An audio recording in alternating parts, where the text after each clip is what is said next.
mironggan santun lan mumpuni.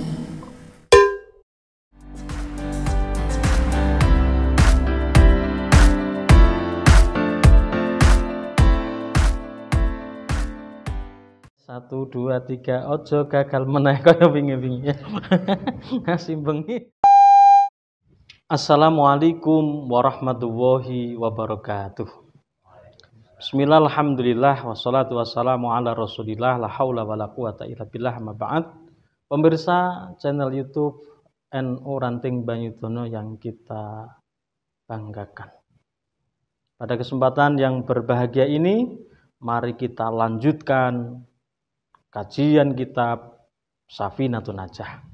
Adapun di kesempatan yang berbahagia ini kita akan melanjutkan syarat sahnya kita melaksanakan ibadah sholat. Kemarin disebutkan pasal yang menerangkan syarat sahnya sholat, diantaranya harus suci dari dua hadas. Karena hadas itu ada hadas kecil, ada hadas besar. Maka dari itu, mari kita mulai kajian saat ini dengan diawali tabarukan wa tawasulan kepada muallifnya kitab Safinatun Najah dan para guru-guru kita semua, supaya kita mendapatkan barokahnya. Ila hadratin Nabi Mustafa Sayyidina Maulana Muhammadin sallallahu alaihi wasallam wa ala alihi washabihi wa auladi wa dzurriyyati wa sahabatil kiram wa ila hadrati muallifi hadzal kitab Syekh Sulaim Al-Hadrami wa ila hadrati Syekh Muhammad Nawawi Al-Bandani wa ila hadrati Syekh Mahfud Atur-Musi Simbah Kiai Ahmad Khatif As-Sambasi, Syekh Ahmad Khatif Al-Minangkabawi, wa ila hadrati Simbah Ki Soleh Darat, Simbah Ki Khalin Banglan Madura, wa ila hadrati hadratus Syekh Simbah Ki Hasim Asarin Jombang, Simbah Ki Bisri Samsuri, Simbah Ki Wabhas Buah Jombang, wa nausan Simbah Ki Ma'ruf Ndungkulu Kediri, Simbah Ki Khazin Kediri, Simbah Ki Ma'naf Abdul Karim Lirboyo, Simbah Ki Makhrus Ali, Simbah Kiai Marzuki Dahlan, wa nausan Simbah Ki Maksum, Simbah Ki Baidul Lasem, wa nausan Simbah Ki Dalhar Ngumpring, Simbah Ki Khuduri Tekarjo, wa nausan Pak Abdurrahman, Pak Ahmad Muhammad Tekarjo, wa nausan Syekhina Ustadina Ramuki Amtul Jabbar, wa Ibu Asam Jabbar, fadallahu alaina wa ala auladina wa ala duriyatina wa talamidina wa jama'atina min barakatihim wa karamatihim ma'udum bid dunya wa ukhra lahumul Fatihah. A'udzu billahi minasyaitonir rajim. Bismillahirrahmanirrahim. Alhamdulillahirabbil alamin arrahmanir rahim maliki yaumiddin. Iyyaka na'budu wa iyyaka nasta'in. Ihdinas siratal mustaqim. Shiratal ladzina an'amta 'alaihim ghairil maghdubi 'alaihim waladdallin. Amin. Rabbil alamin. Bismillahirrahmanirrahim. Qala mu'allifur rahimallahu wa nafa'ana Allahu bi ulumihi fid dharaini amin amin ya rabbal alamin. Diteruskan ngaji kitab Safinatun Najah membahas hadas itu ada dua. Al-ahdasu utawi piro-piro hadas iku isnani, jumlahnya ada dua. Asghoru sing pertama yukui hadas cilik, wa akbaru lan nomor loro hadas gedhe. Fal asghoru mongko utawi hadas kang cilik iku ma hadas aujaba kang majibake apa ma al wudu'a ing wudu. Wal akbaru utawi hadas kang gedhe iku ma perkara aujaba kang majibake apa ma hadas majibake al husla ing adus. Jadi diteruskan pasal yang sebelumnya tentang syarat sahnya sholat harus suci. Suci dari hadas, suci dari najis. Kemarin sudah diterangkan bahwa najis itu dibagi menjadi tiga bagian. Ada najis mughaladah, mukhafafah, mutawassithah. Bagaimana cara mensucikannya? Tonton dan lihat kajian kitab Safinatun Najah di pertemuan yang telah berlalu. Dan sekarang kita meneruskan hadas itu jumlahnya ada dua. Tentang hadas Jadi kita akan sholat harus suci dari hadas, maka hadas juga harus disucikan. Hadas itu ada dua, hadas kecil dan hadas besar. Hadas kecil itu adalah yang mewajibkan wudhu. Artinya hadas kecil itu ya hadasnya ketika kiyambak buang air kecil, ketika kita bersentuhan dengan perempuan yang bukan muhrim, ketika kiyambak hilang akal karena tidur.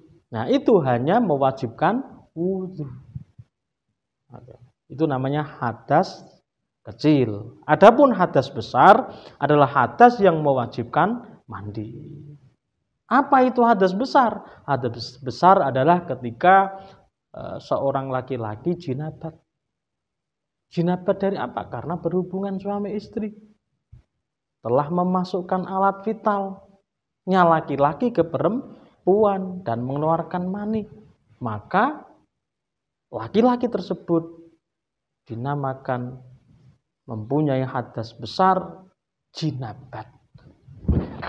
Maka untuk beribadah harus bersuci dulu dengan mandi besar atau mandi jinabat. Begitu juga perempuannya, istrinya. Istrinya juga dalam keadaan hadas besar karena berhubungan. Maka harus mandi besar dulu. Namanya mandi jinabat atau mandi besar. Niatnya nawaitu usla lirafnil hadasil akbari atau nawaitul usla lirafnil jinabat. Ya, janabah. Lillahi ta'ala. Dan perempuan itu juga punya hadas besar lagi apa? Ketika setelah suci dari haid. Ketika nifas, maka selaisanya haid, selaisanya nifas, dia mandi. Nah, mandinya itu dinamakan mandi besar. Itulah hadas yang dimaksud, hadas kecil dan hadas besar. Diteruskan, kajian selanjutnya adalah tentang aurat. Aurat penutup badan. Monggo dipun terasaken. Bismillahirrahmanirrahim. Al-auratu utawi piro-piro aurat iku arbaun ono papat. Aurat itu jumlahnya ada 4. Aurat. Mana 4 itu? Yang pertama adalah auratur rajuli. Yang pertama yaiku auratnya tiang jaler. Mutlakon kelawan mutlak. Wal amati lan auratnya wadon amat fis sholati ing dalem salat.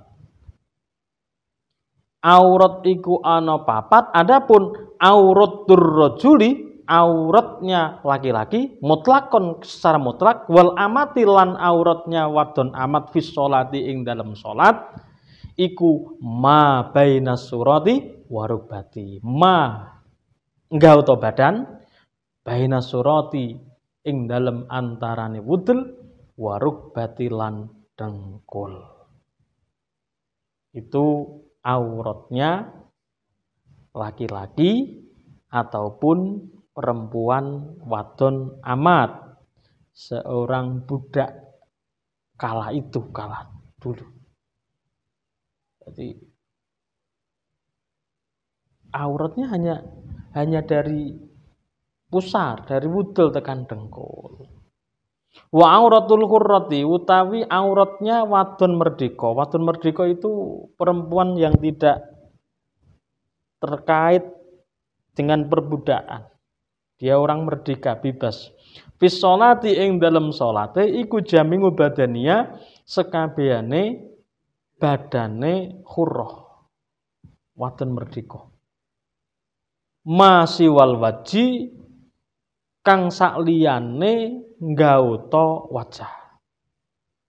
Artinya wal kafaini lan epek-epek loro. Jadi semua wajah badannya si perempuan adalah aurat kecuali wajah dan epek-epek loro. Ini ketika nang sak jerone salat harus ketawis epek-epek kali wajah. Di dalam salat, aurat di dalam salat. Wa auratul hurrati, adapun utawi auratnya perempuan wadon merdeka, wal amati lan perempuan wadon amat, indal ajanibi, ketika ada di samping, disandingi, di sekitar para napa laki-laki liya, wong lanang liya, iku jamiul badani, sekabehane badane, niku sekabehane badannya.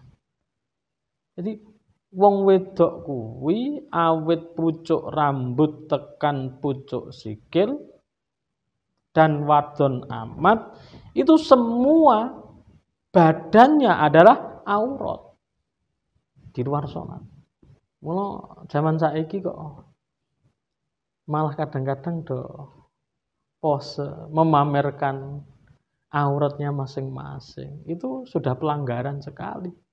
Karena semua badannya si perempuan dengan laki-laki yang lain, dengan orang lain, ini adalah apa? Aurat.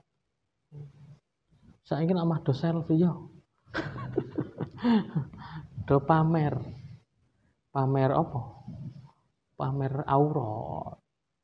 Ngetok kele wudele bodoh, ngetok kele keleke putih, ngetok kele pupune mulus. Akhirnya dia menjadi pupiler, pupu pipi diler. Padahal itu aurat nyon sewu. Bahkan suwantene mawon perempuan itu aurat.